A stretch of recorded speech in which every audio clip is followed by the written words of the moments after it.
कभी वक्त मिले तो इनके बारे में तफसील से जानने की कोशिश करेगा। मौलाना अबुल कलाम आजाद साहब की किताब है इंडिया विंस फ्रीडम, उनकी बायोग्राफी है, तो पूरा उसकी तस्वीर पता लग जाएगी। अम्बेडकर साहब के ऊपर मूवीज भी है, सीरियल भी है और किताब भी है उनके ऊपर, खुद की बायोग्राफी। फिर हमने बात करी थी मकसद क्या है जिंदगी का। मकसद को अंग्रेजी में जो वर्ड बोलते हैं ना, एम या गोल, ये बड़ा वीक वर्ड है। जो इस्लाम में इसका कंसेप्ट दिया गया है नसबुल आयन, ये बड़ा ही स्ट्रॉन्ग वर्ड है और इसको हम लोगों को समझना चाहिए। नसब बोलते हैं किसी चीज को जमीन में मजबूती से गाड़ देने के, और आयन बोलते हैं आंख को, यानी कि अपनी आंख को वहां गाड़ दो। तो जब आंख गड़ी रहेगी किसी जगह तो आंख कहीं और जाएगी, कहीं और कुछ देख पाएगी नहीं देख पाएगी, तो आंख सिर्फ वही देखेगी जहां पे आपने उसको गाड़ दिया है। और डॉक्टर इसरार साहब के वर्ड्स में रिपीट करता हूँ, मैं अपने वर्ड नहीं है, मैं जस्ट रिपीट कर रहा हूँ। उन्होंने कहा कि ऐसा इंसान जिसकी जिंदगी में कोई नसीब आयन ना हो वो जानवर से बदतर है। मैं आपकी मदद करने के लिए चार मैंने डिस्कस किए कि चार चीजों को आपकी जिंदगी का नसीब आयन का हिस्सा बनाना है। इससे आपकी दुनिया की जितने भी एस्पेक्ट हैं इंशाल्लाह वो सब कवर हो जाते हैं और आपकी आखिरत भी ऑलमोस्ट कवर हो जाती है। फिर हमने कहा था कि अभी अभी हम क्या करें, बहुत सारी चीजें करने की है, तो कैसे डिसाइड करें कब क्या करें कब क्या ना करें, यानी वते फैसला जिसको बोलते हैं कि हम कब क्या करें और क्या ना करें। दुनिया में इतनी सारी चीजें करने के लिए, मेरे आसपास इतनी सारी चीजें करने के लिए, तो ये एक फार्मूला है। अगर आपने अपनी जिंदगी का मकसद तय कर लिया है कि मुझे क्या करना है, तो गोल आपका पहले से फिक्स हो गया। अभी तक आपने अपनी जिंदगी में कुछ किया होगा, उसको माइनस कर दीजिए। गोल आपका पहले से तय है, आपने क्या कर लिया वो माइनस हो गया, जो बचा वो आपको करना है। तो आपके लिए क्लियर कट एक फार्मूला है जो आपको इस चीज के लिए मदद करता है कि मुझे अब क्या करना है। जब हमारी सुबह हो और हम सुबह में बैठ के 5 मिनट एनालाइज करें कि आज मुझे क्या करना है, अपनी लिस्ट बनाएं और अपने जहन में फिक्स कर लें कि आज ये शाम तक पहले मुझे ये चीजें अचीव करनी है। आप देखोगे दुनिया के सारे डिस्ट्रैक्शन आपका कुछ नहीं बिगाड़ पाएंगे, ना मोबाइल में बिगाड़ पाएगा ना दोस्त में बिगाड़ पाएगा। ये सारी चीजें हमको जब प्रॉब्लम में ले आती है, जब हमारे पास कुछ करने के लिए होता नहीं है और हम एकदम से फ्री होते हैं, हमें कोई भी कहीं भी खींच ले जा सकता है, तो मोबाइल ही क्यों ना हो, दोस्त ही क्यों ना हो, वो हमको खींच ले जाते हैं। हालांकि मोबाइल एक बेजान चीज है, वो हमको कैसे खींच सकती है, लेकिन हम उसके शिकार बन जाते हैं क्योंकि हमारे पास खुद का कुछ तय नहीं रहता, कुछ फिक्स नहीं रहता है कि मुझे क्या करना है। यानी हमारी आंख जो है ना कहीं गाड़ी हुई नहीं रहती, हमारी आंख फ्री रहती चाहिए।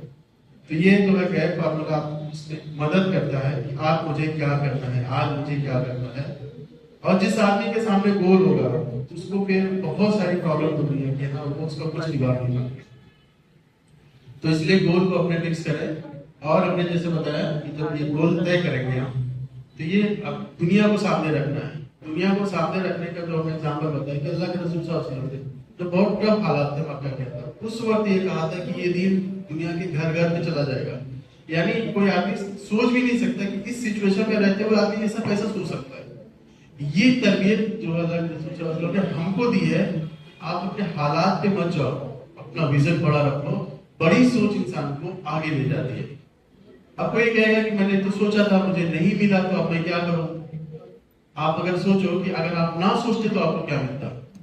सोचने की हालत में, प्लानिंग के हालत में जो आदमी अचीव करता है वो उस आदमी से बहुत ज्यादा अच्छा होता है जिसने कुछ सोचा ही नहीं। तो अपनी प्लानिंग, अपनी सोच को बड़ा रखो। आप देखोगे कि अल्लाह पाक आपकी ऐसे मदद करते हैं कि जो प्लान, जो सोच आपने करी थी ना, वो आपसे अगर नहीं हो सकी तो आपकी औलाद से होगी, कहीं नहीं जाती है, कहीं ना कहीं वो रिफ्लेक्ट होती है। इसको आप ये मत समझो कि भाई इतना सब सोच के क्या करना, हम 100 साल जीने वाले हैं, हम क्या सब कर डालेंगे। ऐसा नहीं है। आप देखोगे दीन इस्लाम की तालीमात ना हमारी सोच को फ्रेम कर रही है। अल्लाह के रसूल सल्लल्लाहु अलैहि वसल्लम को जो भी कहा गया कि आप नहर जारी करा दें, आप बागात लगा दें, यहाँ बहुत प्रॉब्लम है, खाने को नहीं है, सूखी जगह है, यहाँ पे तो बहुत मसले हैं, आप अल्लाह के रसूल है और आपके पास फरिश्ता आता है। और एकदम नेचुरल बात थी, भाई यहाँ की प्रॉब्लम है, आपके पास तो पूरे कायनात का मालिक आपसे कनेक्टेड है, जस्ट डू इट ना, हमारे मसले हल हो जाएंगे, हम भी खुश हो जाएंगे, हम आपके साथ भी हो जाएंगे। बट ऐसा हुआ क्या? क्योंकि ये बोल नहीं है, बाप बोल नहीं है, नहरें बोल नहीं है, गोल ये है दिमाग की फ्रेमिंग, दिमाग की सोच को ठीक कर देना, उसकी जज्बात को, इंसान के अकीदे को ठीक डायरेक्शन में लेके चले जाना। और जब ये चीज हो गई तो वो कौम है जिनको यानी कोई पसंद भी नहीं करता था, वो कौम में जाके जो है बादशाहों के दरबार में आके ऐसे बातें कर रही थी कि लोग हैरान होते थे कि इनको ताकत कहाँ से मिल रही है, ये सोच भी कहाँ से रहे हैं इस तरह की बातें करना। तो ये जो गट्स आता है, जो कॉन्फिडेंस आता है, यही चीज हमको अल्लाह के रसूल सल्लल्लाहु अलैहि वसल्लम ने, दीन इस्लाम ने हमको सिखाई है। और हमको छोटा नहीं सोचना है। ये मैं आपको ये मैसेज देना चाह रहा था।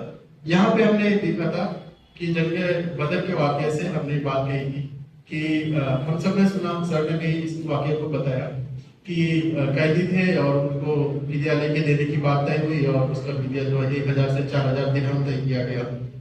तो जिसके पास पैसा नहीं था उनके लिए तय किया गया कि वो 10 अंसार के बच्चों को पढ़ता लिखना सिखाए और फिर यही उनका फिदिया होगा, फिर घर जा सकते हैं। तो हमने जस्ट छोटा सा कैलकुलेशन किया कि अगर वो दिरहम आज के हिसाब से दिए जाते किसी ट्यूटर को जो पढ़ा रहा है तो वो कितना होता। और उस जमाने में जाहिर सी बात है अरबी जबान की, तो लोगों ने अरबी जबान पढ़ना सीखना सिखाया होगा। आप मान के चलो कि किसी बंदे को ये कहा जाए कि मेरे बच्चा उसको अंग्रेजी सिखा दो, तो उसको हम कितना फीस देना चाहिए? अल्लाह के रसूल सल्लल्लाहु अलैहि वसल्लम ने कितना दिया था?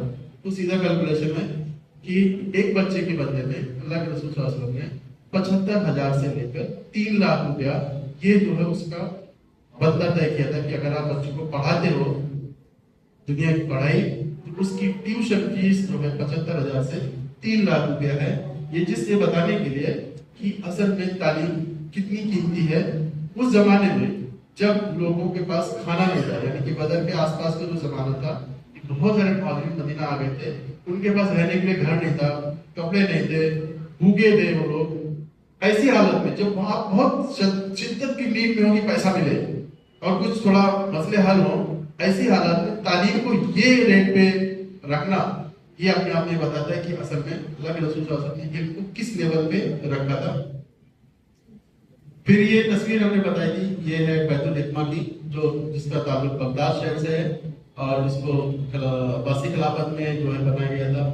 और यहाँ पे दुनिया के तमाम लोगों को जमा किया गया, उसको अरबी ज़बान में तर्जुमा किया गया और फिर तर्जुमा करने के बाद जो किताब बनती थी उस किताब की कीमत जो होती थी वो सोने में तौल के दी जाती थी। ये एक दूसरा एग्जाम्पल बताना चाह रहा हूँ कि अल्लाह के रसूल सल्लल्लाहु अलैहि वसल्लम के जो 571 इसी में अल्लाह के रसूल 22,571 इसी में दुनिया में तशरीफ लाए, लगभग 200 साल के बाद मुसलमानों ने इल्म को क्या वैल्यू दी, क्या कीमत दी। और ये इल्म दीन का इल्म नहीं था, ये दुनिया के समान इल्म थे जिसमें रोमन एम्पायर जो था उनका पुराने जो इल्म थे वो, और जो क्या कहते हैं मिस्र के जो इल्म थे, और जो हिंदुस्तान के जो संस्कृत जबान में यहाँ की मैथमेटिक्स थी, ये सब जो है वो जमा किया गया और वहाँ उसको तर्जुमे किए गए। जब हिंदुस्तान से लोग ट्रैवल करके जाते थे और ये कहते थे कि हिंदुस्तान में इल्म को कोई अहमियत नहीं देने वाला है, बगदाद चलो वहाँ पे अहमियत मिलती है, यहाँ के ज्ञानी लोग जो वहाँ जाते थे, ये हिस्ट्री में है। और फिर उसके ऊपर में मुसलमानों ने जो इल्म को लिया है उसके बाद दुनिया की तमाम चीजों को पैदा किया जिसके बेस पे आज दुनिया की चीजें चलती है। यानी आप देखोगे अलजेब्रा है ना, मेडिसिन के बहुत सारे फॉर्मूले हैं, फिजिक्स है, केमिस्ट्री की बहुत सारी बातें हैं, जिसका बेस जो बना है इस उलूम की बुनियाद पे बना है। यानी ये कह सकते हैं कि तमाम दुनिया में जो तरक्की हो रही है इसके जद्दे अमजद जो है ना ये लोग बने जिन्होंने इल्म को इतनी कीमत दी और उसके लिए पैसे खर्च किए। तो ये बैतुल हिकमा की तारीख है। इसके साथ हमने कहा कि ये जो आप जाहिर सी बात, ये पूरा इल्म जमा किया गया तो तमाम इंसानियत का ये असासा है और ये वरासत है। इसको हमको जो है मिली है तो हमको लेना है और हमको लेना है और उसको आगे बढ़ाना है। और विरासत तुमने जैसे बताया कि इसका फार्मूला ये होता है कि भाई किसी की विरासत होती है तो जो मालिक है ना, जो दुनिया से जा रहा है, वो भी नहीं कह सकता कि इसको नहीं मिलेगा या कब मिलेगा। अब ये अल्लाह का कानून तय करेगा कि इसको कितना मिलेगा।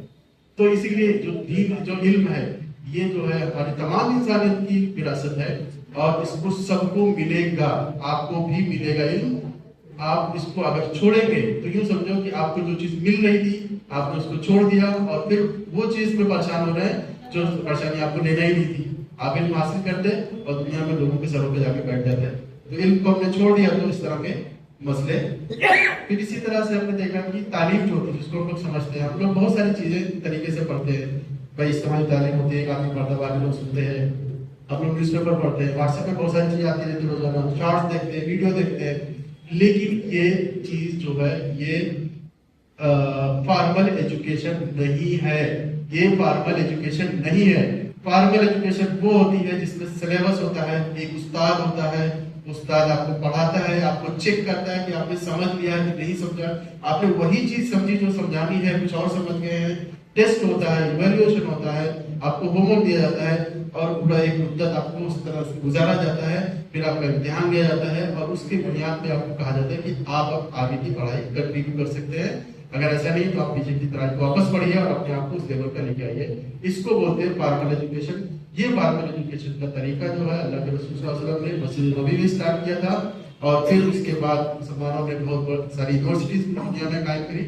उसमें से ये यूनिवर्सिटी जो है ये अज़हर यूनिवर्सिटी है, ये कायदा में है मिस्र में, जो बहुत पुरानी है, 8वीं शताब्दी में बनी थी और अभी तक ये कायम दायम है। यहाँ पे तालीम होती है दुनिया जहां की और ये मशहूर यूनिवर्सिटी मुसलमानों की।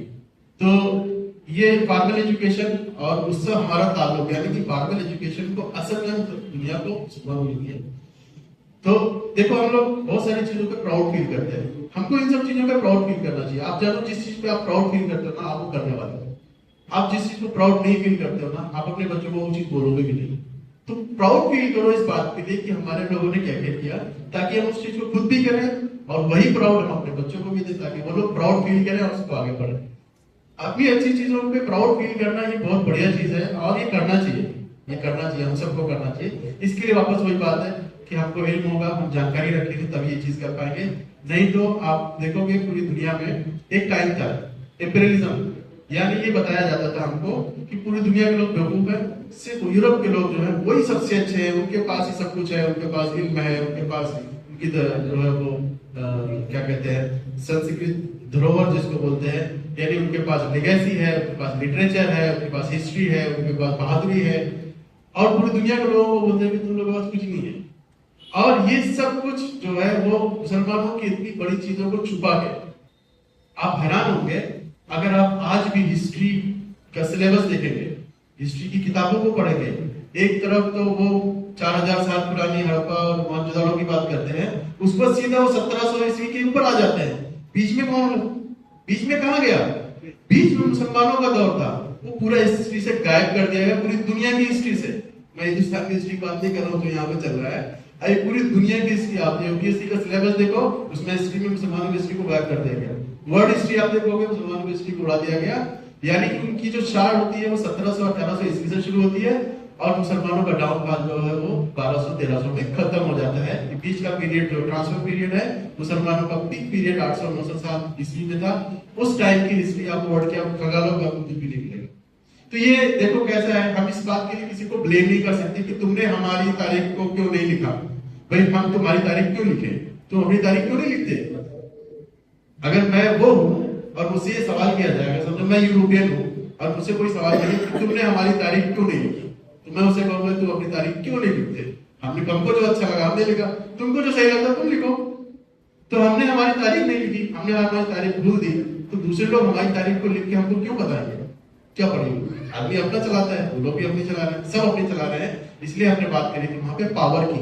अगर आपके पास हाथ में पावर रहेगा, जिसमें से एक बड़ा पावर है, तो आपके पास पावर रहेगा तो डिसीजन आपके हाथ में रहेगा। अगर आपके पास पावर नहीं है, जो लोगों का डिसीजन होगा उस पर आपको अमल करना पड़ेगा। इसलिए पावरफुल बनो, एजुकेटेड बनो। अब हम बात करते हैं कि बुनियाद, फाउंडेशन क्यों स्ट्रांग होना चाहिए और एक स्ट्रांग फाउंडेशन जो है वो हमको क्या दिलाती है। इसके पहले हमने देखा था कि बाकायदा तालीम की जरूरत क्यों है। यानी कि अगर आप कैंसर का इलाज ढूंढ रहे हैं पूरी दुनिया की किसी प्रॉब्लम को, जैसे आपने देखा होगा, आप सब लोगों ने देखा होगा आपके बचपन में, आपके खानदान में, घर में, रिश्तेदार में कोई बच्चे होते थे उनको पोलियो होता था। ये आम बात थी, आम बात थी।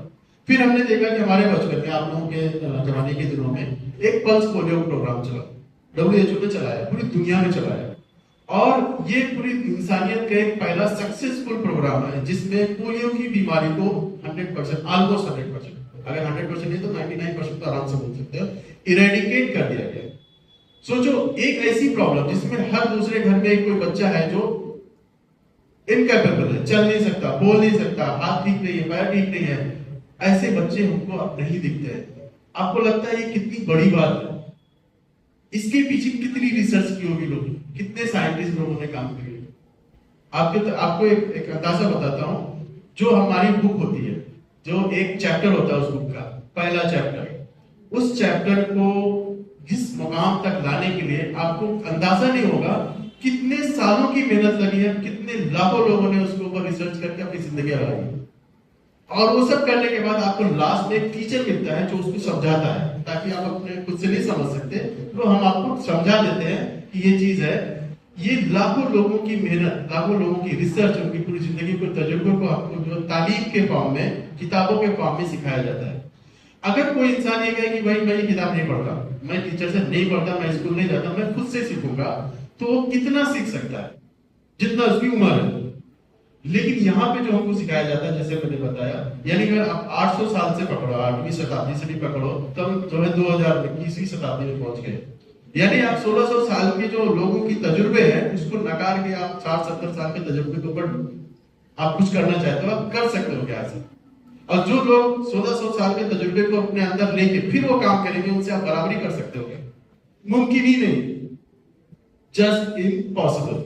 यानी कि अगर जिंदगी में कुछ करना है, आगे बढ़ना है, कुछ भी करना है, आपको उन तमाम तजुर्बात को सीखना पड़ेगा और on top of the world आना पड़ेगा। इसका एक एग्जांपल मैं बताता हूँ। जब हिंदुस्तान आजाद हुआ और मौलाना अब्दुल कलाम आजाद जो फर्स्ट एजुकेशन मिनिस्टर बने, उनके लिए बहुत बड़ा चैलेंज था ये। यूरोप हवाई जहाज उड़ा रहा था, उनके पास रॉकेट थे। हिंदुस्तान के पास क्या था? हिंदुस्तान के पास सिवाय गरीबी, सिवाय लाचारी के, सिवाय परेशानी के कुछ था ही नहीं। कुछ बिजनेस कराने थे, लेकिन आवाम जो थी, बहुत बड़ा तबका, उनके पास कुछ नहीं। रोजाना खाने के लिए खाने का मसला। उस हाल में उस बंदी की सोच देखो कैसी थी।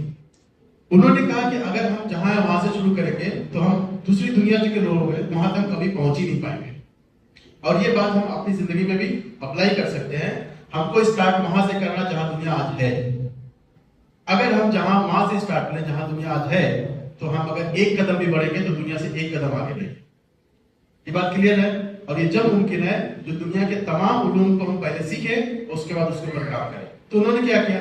उन्होंने उस वक्त के जो टॉप यूनिवर्सिटीज थी उनके साथ कोलैबोरेशन किया, यूएस से, कनाडा से, जर्मनी से, फ्रांस से, और फिर उसके करस्पॉन्डिंग इंडिया के अंदर एक एक आईटीज बनाए और उनके प्रोफेसर को बुलाया, उनका सिलेबस लेके आए, बोले कि तुम्हारा प्रोफेसर, तुम्हारा सिलेबस हमारे बच्चों को पढ़ाओ। और ये किया गया। और उसके बाद नतीजा ये है कि आज टॉप दुनिया के टॉप इंस्टीट्यूट के अंदर में आईटीज का नाम आता है। ऐसी वर्ल्ड रैंकिंग में 100 आती है और आईटी के पढ़े हुए स्टूडेंट टॉप यूनिवर्सिटीज में प्रोफेसर हैं, टॉप कंपनीज में जो टॉप पोस्ट पे बैठे हुए हैं। तो ये हमारे आपके सामने एग्जांपल है और हमको इस बात की खबर और खुशी होनी चाहिए। इसको पूरी कंसेप्ट को करने वाला बंदा जो था मौलाना अब्दुल कलाम आजाद थे। और हमको ऐसे बहुत सारे कलाम की जरूरत है। एक कलाम को वापस मिले जिन्होंने हिंदुस्तान को जो है मिसाइल पावर बनाया, एटॉमिक एनर्जी बनाई। एटॉमिक एनर्जी जो दी थी उस प्रोग्राम में भी कलाम साहब मौजूद थे और मिसाइल प्रोग्राम में थे, सैटेलाइट लॉन्च के प्रोग्राम में थे। यानी कि आज अगर हिंदुस्तान वर्ल्ड में किसी चीज के लिए माना जाता है कि दोनों कलाम उसके लिए बहुत बड़ा कलीदी किरदार अदा करते हैं। ये बात हमको बहुत अच्छे से पता होना चाहिए और हमें इस बात पे फख्र भी होना चाहिए। अब हम बात करते हैं कि बुनियाद जो होते हैं ना वो मजबूत क्यों होना चाहिए, स्ट्रॉन्ग फाउंडेशन क्यों होना चाहिए। ऐसे मिसाल समझो कि जैसे एक बिल्डिंग है और आप टावर बनाना चाहते हो, तो आप सबसे ज्यादा एफर्ट कहाँ लगाओगे? सबसे ज्यादा ध्यान आपका कहाँ होगा? अगर हम 10 माले की बिल्डिंग बनाना चाहते हैं तो आपका सबसे पहले ध्यान होगा कि मेरी फाउंडेशन मजबूत होना चाहिए। अगर फाउंडेशन मजबूत नहीं हुई तो ये 10 फ्लोर मेरा टिक नहीं पाएगा। अगर ऐसे खड़ा रहा तो कल को अगर कभी अर्थक्वेक आ गया या और कुछ मसला हो गया तो ये टिक नहीं पाएगा। तो आपकी पूरा ध्यान कहाँ होगा? फाउंडेशन पे। अगर हम फाउंडेशन को स्ट्रॉन्ग करें, पहला फ्लोर अच्छा बनाए, दूसरा फ्लोर अच्छा बनाए, तीसरा फ्लोर अच्छा बनाए, तो हम एक ऊंची बिल्डिंग बना सकते हैं। लेकिन फर्स्ट फ्लोर ऐसा ना करें, हम पहले ही फाउंडेशन खराब कर दिए, उसके बाद फर्स्ट फ्लोर बनाया उसको भी ठीक से नहीं बनाया, दूसरे पे चले गए, फिर तीसरे में चले गए, फिर चौथे में चले गए। अब बताओ ये बिल्डिंग सस्टेन करेगी? बताओ ना, कितनी बड़ी बिल्डिंग बना सकते हैं इस तरह की? अब मैं आपको बताता हूं, यही हाल हमारे आज के तालीमी सिस्टम का है। इसमें यह होता है कि हम बच्चे को 100% सिखा नहीं सकते। साल हमारा फिक्स है, छुट्टियां फिक्स है, जो टाइम बचा हुआ उतने में पढ़ाना है। टीचर के पास दुनिया भर के काम है, बच्चों के पढ़ना है, खुद से वालिदैन बिजी है। अब क्या होता है, इस चीज को मैनेज करने के लिए और हिंदुस्तान में लिटरेसी रेट बढ़ाने के लिए, ये बताने के लिए कि हमारे यहाँ बहुत सारे जो आज बोलते हैं 75% लोग लिटरेट है, क्या किया गया, हमारे यहाँ पासिंग क्राइटेरिया को नीचे कर दिया गया, यानी 33% तक हम बच्चों को पास कर देते हैं। हम ये कह रहे हैं कि 33% पे जब हम पास करते हैं तो हम 67% ना आने के बावजूद भी उसको पास कर रहे हैं। यानी बच्चे को सिर्फ 33% आ रहा है, 67% नहीं आ रहा है। अब यहाँ पे आयरनी देखो, क्या होता है कि सिस्टम पास कर रहा है बच्चे को 33% पे, लेकिन जिन लोगों ने किताबें लिखी है, जो सिलेबस बनाते हैं, वो ये मान के चलते हैं कि बच्चा ने पिछली क्लास की सारी चीजें पढ़ ली है, बल्कि किताब में बाज़ दफा लिख भी देते हैं कि आपने ये सारी चीजें पिछली क्लास में पढ़ ली है, अब आगे पढ़िए। जब हमको पास कर रहे थे तो 33 में पास कर दिया, अब बोल रहे आपने पढ़ दिया, ये कौन सी बात हुई? बस समझ रहे? अच्छा चलो ये हो गया। टीचर क्या करेगा? टीचर के सामने तो 90% वाले भी हैं, 33% वाले, 50%, 60%। अब उसके लिए चैलेंज है बच्चों को कैसे पढ़ाए। तो क्या करता है, एक मीडियम ले लेता है कि भाई मिडिल लेवल ले लो और फिर उससे पढ़ाओ। तो उससे क्या होता है, जो एवरेज बच्चे होते हैं तो वो तो कंफर्टेबल होते हैं, जो वीक होते हैं उनको अभी भी चैलेंज होता है क्योंकि वो भी नहीं समझ पा रहे हैं, और जो अच्छे बच्चे होते हैं बैठ के बोर हो रहे होते हैं कि ये क्या पढ़ा रहे हैं, तो सब आता है मुझे। तो यानी कि इंटरेस्ट नीचे से भी जा रहा है, इंटरेस्ट ऊपर से भी जा रहा है, और कुछ बच्चे जो कंफर्टेबल है, ये हमारा सिस्टम होता है। अब क्या होता है कि जो बच्चा नीचे है और उसका इंटरेस्ट जा रहा है, उसको ये भी नहीं समझ में आ रहा है, जो टीचर जो भी लेवल लेके पढ़ाई शुरू कर रहा है, उसमें कुछ बच्चे जो है उनको वो भी नहीं समझ आ रहा है। अब सोचो ये बच्चा कितने साल तक पढ़ाई जारी रख पाएगा, या उस पढ़ाई में या स्कूल जाने में या किताब खोलने में उसको कितनी दिलचस्पी होगी।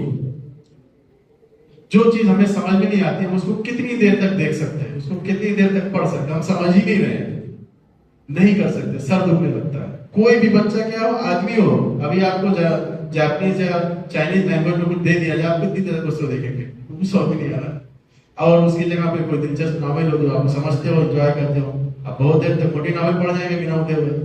तो ये एक फितरी बात है कि बच्चे को डिसइंटरेस्ट शुरू होता है क्योंकि फाउंडेशन उसकी वीक हो गई, और यही बच्चे बाद में पढ़ाई छोड़ते हैं। पहले मैथ से बायो में आएंगे, फिर बायो से आर्ट्स में आएंगे, कॉमर्स में जाएंगे, और अगर वो भी नहीं मैनेज हुआ तो फिर वो पढ़ाई ही छोड़ देते हैं। यहाँ पे लॉस होता है। लॉस क्या होता है कि इस बच्चे का एजुकेशन से जो पढ़ाई का जो ये था ना, ये इससे दूर भाग रहा है। इसको कोई भी ऐसी चीज पसंद नहीं है जो पढ़ने लिखने से ताल्लुक रखती है, और अब ये चीज उसकी जिंदगी का हिस्सा है, ये मरेगा इसी के साथ, अब इसका कुछ नहीं हो सकता। एक बार नफरत हो गई, उससे डर पैदा हो गया, उस डर को अब कोई नहीं हटा सकता, इस डर के साथ वो दुनिया से चला जाएगा। अगर उसमें पढ़ाई की नफरत ना हुई और उसका पढ़ाई की जो अहमियत बाकी रही तो अपने बच्चों को पढ़ाएगा, और अगर पढ़ाई से ही नफरत हो गई किसी वजह से, चाहे वालिदैन ने सख्ती की या टीचर ने सख्ती की, और बच्चे को तालीम से नफरत हो गई, तो अब ये बच्चा बड़ा होगा और अपने बच्चों को भी नहीं पढ़ाएगा। ये एक ऐसी चीज है जो समाज को तालीम से ऐसी तरीके से दूर ले जाएगी कि तालीम की बात करने वाले इंसान की बात कोई नहीं सुनेगा। तो ये जो है बुनियादी तालीम क्यों जरूरी है।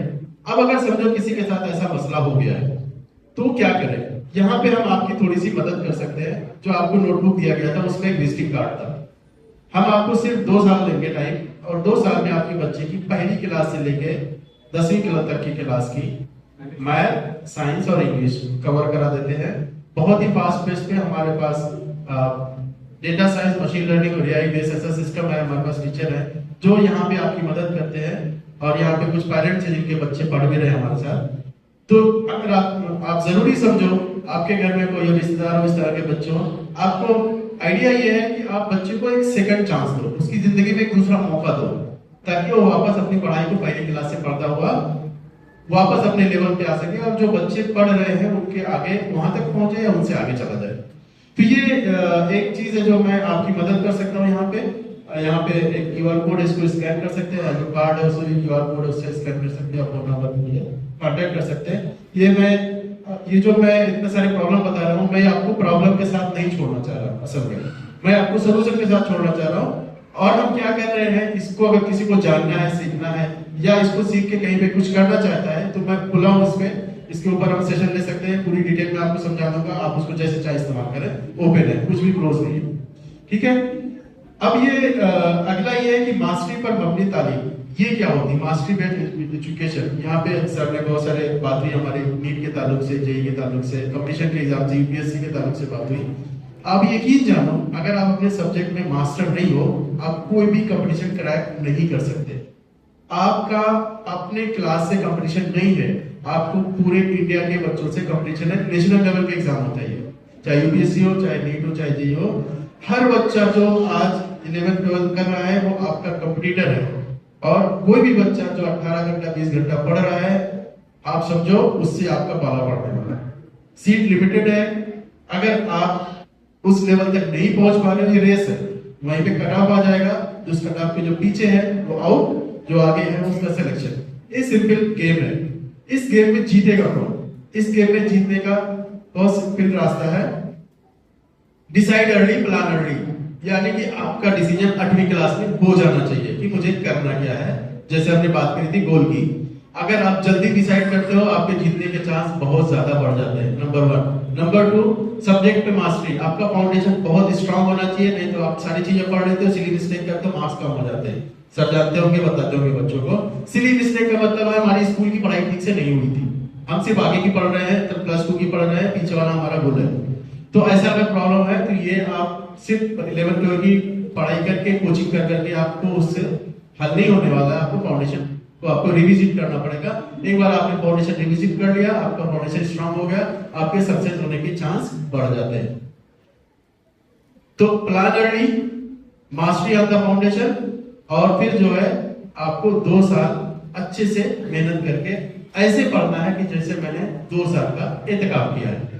एक बहुत सिंपल अंडरस्टैंडिंग है, मैं एहतिकाफ में हूँ, मैं शादी में नहीं जा सकता, मैं एहतिकाफ में हूँ, मैं सिर्फ नमाज पढ़ सकता हूँ, मैं एहतिकाफ में हूँ, मैं बाजार में नहीं जा सकता, मैं एहतिकाफ में मैं दोस्तों से निकल सकता।